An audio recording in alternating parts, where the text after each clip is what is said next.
Hi again. We are here to continue our lecture on the common types of approaches. So, this time we will be talking about flipped classroom as a form of blended learning. Okay, so here are our objectives. This time, I will be with you to gain understanding on flipped learning in connection to blended learning by learning about its pillars or principles, benefits, and drawbacks. And after finishing our two earlier goals, we will get to compare blended learning to a new trend in teaching that is hybrid learning. Let's get started then. So, flipped classroom is a model of blended learning. You've read that right. I purposely did not discuss it together with blended learning because I would want to discuss it here in part 2 to be clearer. So, what is flipped classroom? Perhaps it is the most widely known version of blended learning. A flipped classroom is one where students are introduced the content at home and practice working through it at school, supported by a teacher and peers. So, in this way, traditional roles for each member in the classroom are flipped. Okay. So in a flipped classroom, it seems like the teacher will be the learner because the learners will be the one to discuss mostly about what they will tackle or about what they've read at home. Okay, so more of that. Flipped learning is a methodology that helps teachers prioritize active learning during class time by assigning students lecture materials, and presentations to be viewed at home or outside of class. So, you see, it also uses both traditional and online methods. Okay, and furthermore, materials are delivered through online means, while more of it will be elaborated in a real classroom in a scheduled time. I think most schools, if not all schools around the world, are doing this, right? Flipped classroom. Because of the pandemic, COVID, that we still currently endure, school time is limited and thus most of the instruction happens online. Isn't it right? Right, so since we already defined our main topic, let us talk about the 4 pillars of flipped learning. If we say pillars, these are guiding principles. Basically, these principles govern the implementation of this type of learning.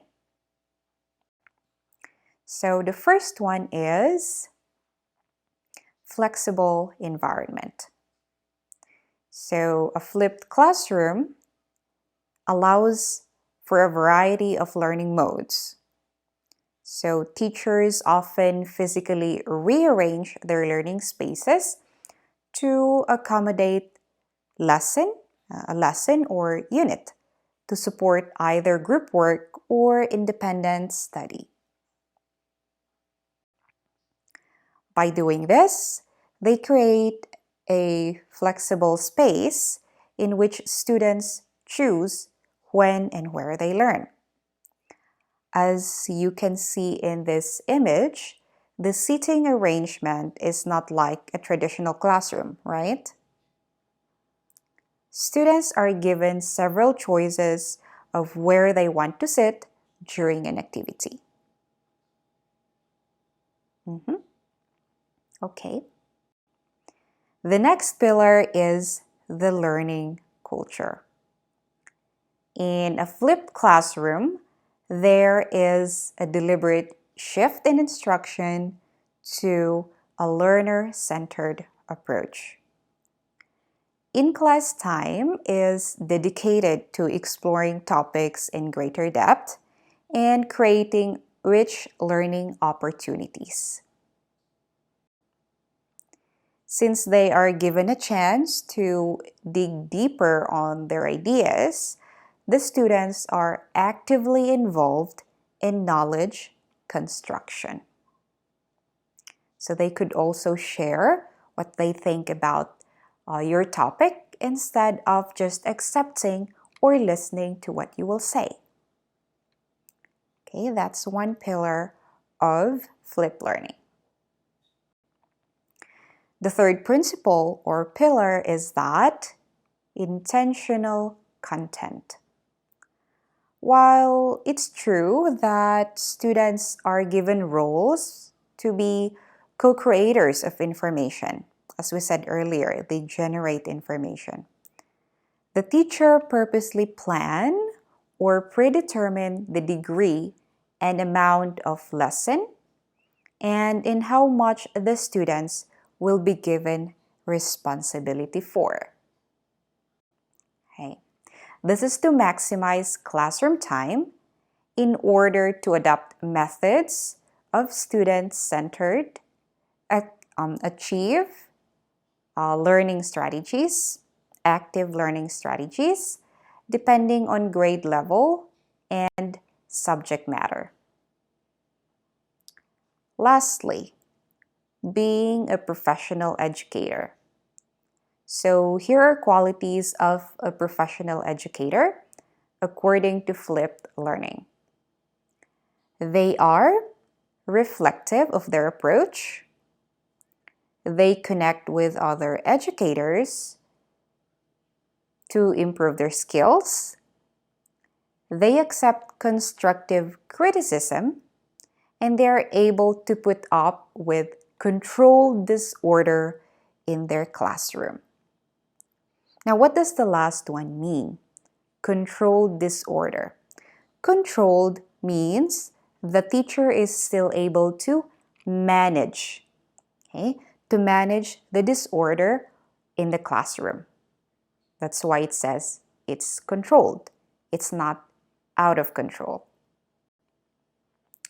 To add to that, the role of a professional educator is even more important and often more demanding in a flipped classroom compared to a traditional one. Why is that? For one, during class time, they need to observe students. They need to provide them instant feedback and an assessment to their work. So while they take on less visible or noticeable roles in a flipped classroom, they remain the essential part that enables flipped learning to occur successfully. That being said, the flipped educator should not take his or her role for granted.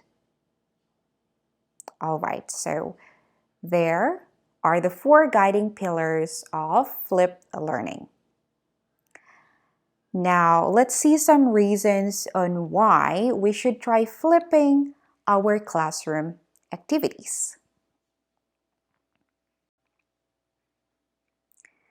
Okay, so why? Or in other words, what are the benefits? Why should we do it? Okay, first one, encourages students to utilize digital content to explore knowledge beyond textbook. Take note, explore knowledge beyond textbooks. think about it. When there is no internet yet, okay, or even if there's an internet, but the time when not students or not all students can access it. Compare that time to what we have now. Can you see the difference? So, with the number of resources they can reach or that our learners can reach through the internet and technology they have, they could gain wider perspective and more diverse knowledge. Okay, and another plus point is that it's easier. As long as you have a fast connection, internet connection, information is at your fingertips. With just a tap or a click, you can access tons of information. Number 2, it gives rise to student-centered teaching. So it has been emphasized many times that these approaches to learning are very different from the traditional strategies that we were used to. So learners are given more freedom, choices, and support in this type of learning. Okay, next, it improves visualization and understanding capacity. Since they are encouraged to study independently, they can gain or enhance their skills, not only on the cognitive level, but also others which aren't related to learning, like social skills or interpersonal skills. Well, that could be used in learning, but not really, right? Most social skills can be used outside of the classroom. So they can learn that. Okay, they can improve on that in addition to their cognitive skills. Next, it smoothens student-teacher and student-student collaboration and interaction. So much time will be allotted for the members, both teacher and students, to interact with each other through the activities, right? And since there's more time for that interaction, then there is a possibility that the relationship between these members, the teacher, the students, with the other students, will be better. Next one. It enables students to learn at their own time and pace. Pace means speed. Okay, so online tutorials and lectures supply basic and essential knowledge and allow students to review the topics again and again, as many times as possible, as long as they have the material. Right. So if the student is struggling comprehending a detail, okay, in the material, then he has the option to view it again or to access it again. Maybe next time it will be clearer. And lastly, the 6th one, it provides a good platform for students to ask questions or seek extra help. So with the types of activities that are provided for the learners, and since it is a student-centered approach, they are given an opportunity to voice out their ideas instead of just accepting them from one source, the teacher, or a textbook. Okay. All right. So what do you think about the benefits that were presented?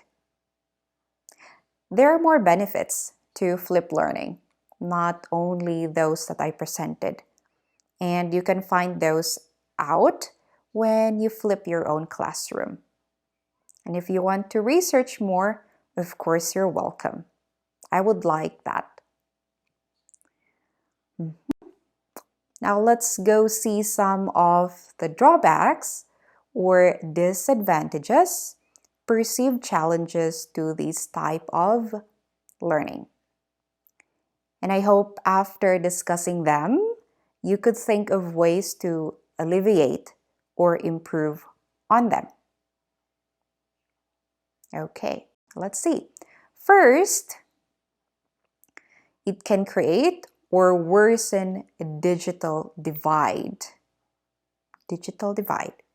Since flipped learning heavily relies on technology, we should anticipate the possibility that our learners do not have the same access to reliable tech. Also, their technical skills might not be adequate to handle this type of learning, especially those who haven't had any experiences in handling gadgets in learning. Well, most kids know how to play, right? But we are talking about learning. And there are some sites or applications which we use specifically for learning. And those are not the same for game applications.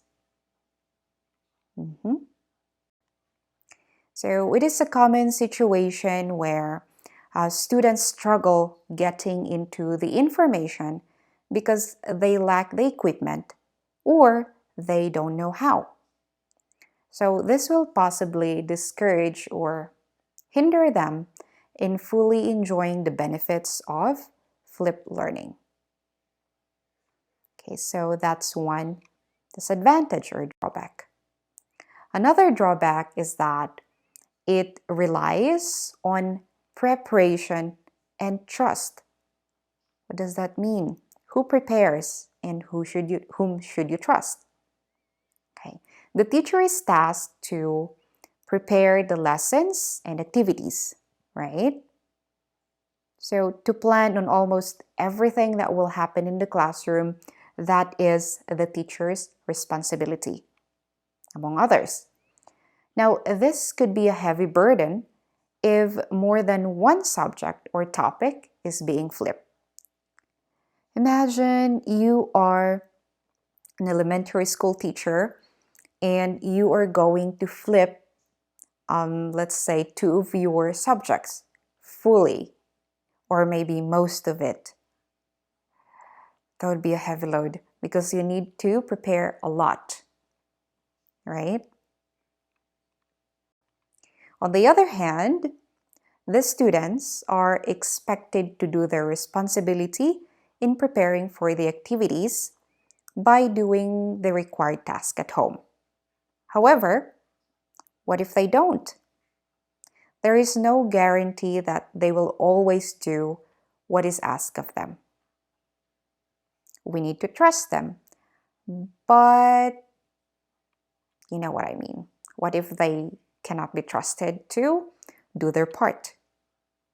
That is another challenge. In addition to those, the activities in a flipped classroom is not really for standard evaluation, wherein we can assess them subjectively, right? It might be a student-centered type of approach because you let them speak up, right? But most of the time, it does not allow us to evaluate our students according to the norm, where we provide periodic tests or exams to evaluate our learners in the same standard. Hope you understood that. Lastly, it is largely argued and believed that this type of learning will give the learners more excuse to stay connected to the internet longer than usual, or to be allowed to use technology or gadgets in extended period of time. They would say, "Oh, I'm not playing. I'm studying. I'm reading my homework, using my iPad, or using my tablet, using my phone." But what if they're not, right? So a lot of parents fear that their children will be exposed to too much gadget, too much internet. Okay, so if that happens, they lose chances to socialize and acquire or enhance their skills in interpersonal relations, or in enjoying other forms of recreation which does not involve electronics. All right, there. I presented some of the benefits and challenges of this technique in blended learning. Now, we should not be discouraged with the number of drawbacks to this type of instruction. Instead, anticipate and prepare for those said challenges. Before continuing on with a different topic next, let's review. So, as we defined earlier on, blended learning is a method of education in which students learn via electronic and online media in support to traditional face-to-face teaching. And flipped classroom is a blended learning strategy and learner-centered approach that fundamentally utilizes technology to impart education. All right, let's continue with the next one in our list. Hybrid learning, which we will compare with blended learning. Before comparing the two, let's first define what hybrid learning is. Okay, so technology has played a vital role or a very important role in transforming higher education to better accommodate students' individual learning needs and styles.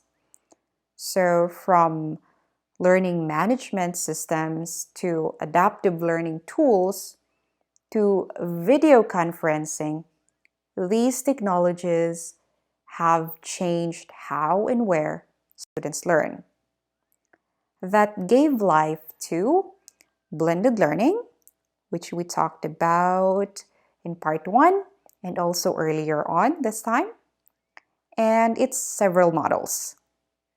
And recently, hybrid learning as well. So again, what is hybrid learning? Well, we could simply define it as a combination of traditional face-to-face instruction with additional offline or distance learning techniques, which implements synchronous lessons taught simultaneously in person and online. There. Okay. Again, we could simply define it as a combination of traditional face-to-face instruction with additional offline or distance learning techniques. It implements synchronous lessons taught simultaneously in person and online. Now, if we say synchronous online classes or lessons, these require students and instructors to be online at the same time. Take note, at the same time. So lectures, discussions, and presentations occur at a scheduled specific hour for both the instructor or the teacher and the students. Okay, I hope synchronous online classes or lessons is clear. Okay, the goal is to apply the right mix of learning techniques to effectively teach the content and meet the learning needs of students. The additional learning techniques used are designed to enhance and reduce traditional face-to-face instruction. To reduce traditional face-to-face instruction. Why should we reduce face-to-face instruction? Well, you know our situation now. If you're watching this in 2020 or 2021, we still have the COVID, and people are discouraged to be in a crowded place. That includes the classroom, right? Okay, so the use of hybrid learning is to reduce face-to-face classes if possible. Okay, for example, if a class meets 2 days per week, a teacher using hybrid learning might schedule 1 day for in-class lecture and the second day for a hands-on lab or online class. Okay, so is it different with blended learning or are they similar? What do you think? Let's see. Hybrid learning and blended learning are often used interchangeably, but there is a subtle difference between the two terms. Subtle, very small. For one, blended learning focuses solely in incorporating distance learning with traditional instruction, while hybrid learning focuses on incorporating any possible learning technique to best teach the content, no matter if it's online or offline. Okay? Any possible learning technique. In a hybrid class, strategy is not limited to face-to-face or in-class learning and online learning. A teacher can incorporate other techniques like experiential learning and digital course delivery. Another differentiator is that blended learning focuses on an equal balance of distance learning and traditional instruction, while hybrid learning typically leans more heavily on online or non-traditional instruction. Is it still confusing? Anyway, let's take a look at the two models of hybrid learning to make it clearer. So we have the hybrid flexible model and the modified tutorial model. The hybrid flexible model, or what we call HyFlex, hybrid flexible, okay, the HyFlex course format is an instructional approach that combines face-to-face and online learning. Sounds like blended? However, each class session and learning activity is offered in person, synchronously online, and asynchronously online. Okay, synchronously online, as I said earlier, synchronous means it happens at the same time for everybody. And asynchronously online. That means it's the opposite of synchronous. It's not the same time for everybody. Okay? Asynchronous meaning that learning do not occur in the same place or at the same time. Also, students can decide for each class or activity how to participate. So, okay, they can choose going to the class, okay, going to the class, going to the in-class, or participating through online. Okay, so while other students or learners are in the classroom with a teacher, okay, or maybe an assistant teacher, some who cannot make it could join online, so through a screen. Okay. The HiFlex approach provides students autonomy, flexibility, and seamless engagement, no matter where, how, or when they engage in the course. Okay. Central to this model is the principle that the learning is equivalent regardless of the mode. So they're there, they are not, it's okay. All right. All participants, irrespective of how they choose to join, must have equitable access to the learning resources, the instructor, and one another, the other learners.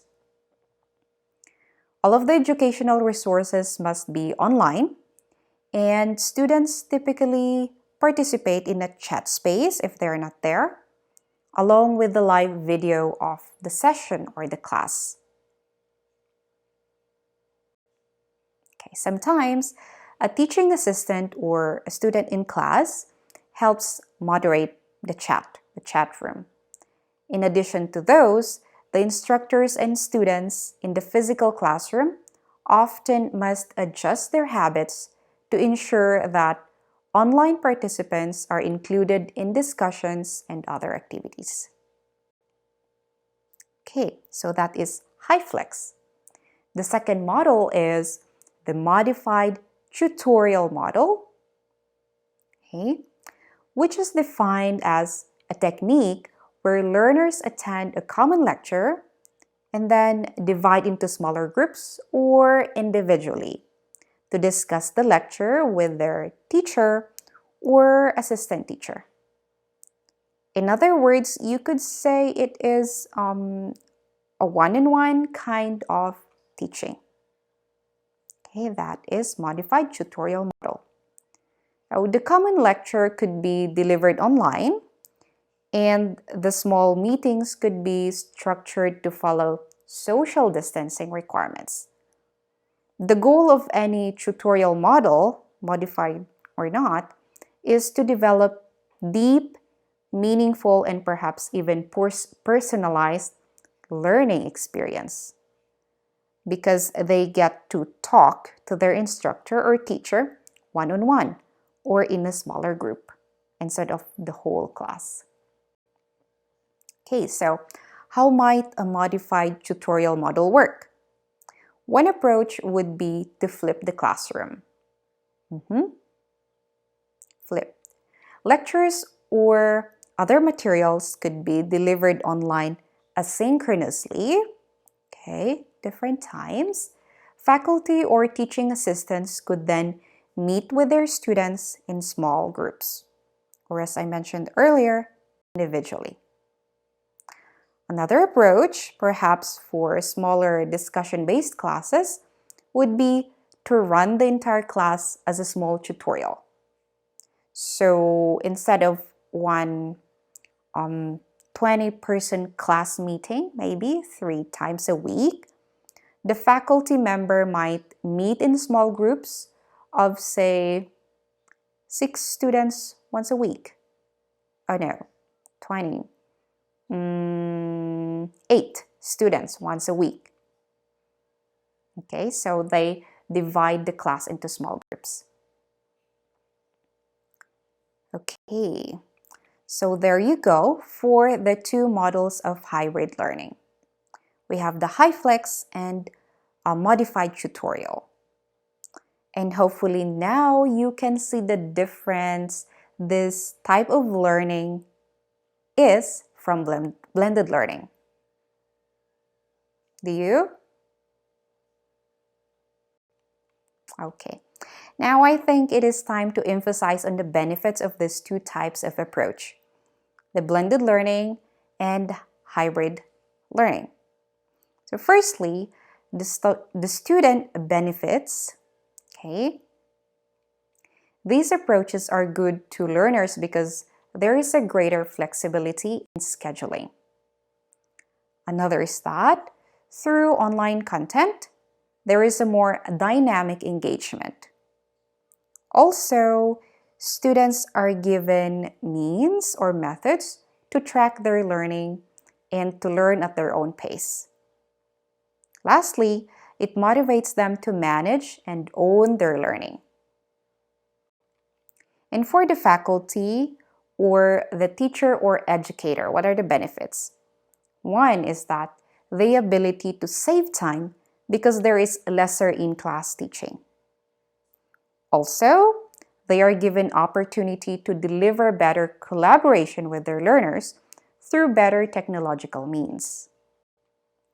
In addition, since they are able to access more resources, they could provide or accommodate more types of learners.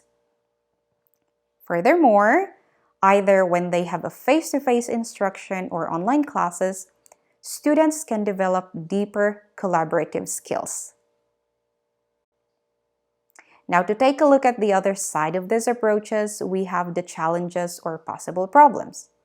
One is the unavailability or lack of proper up-to-date tools.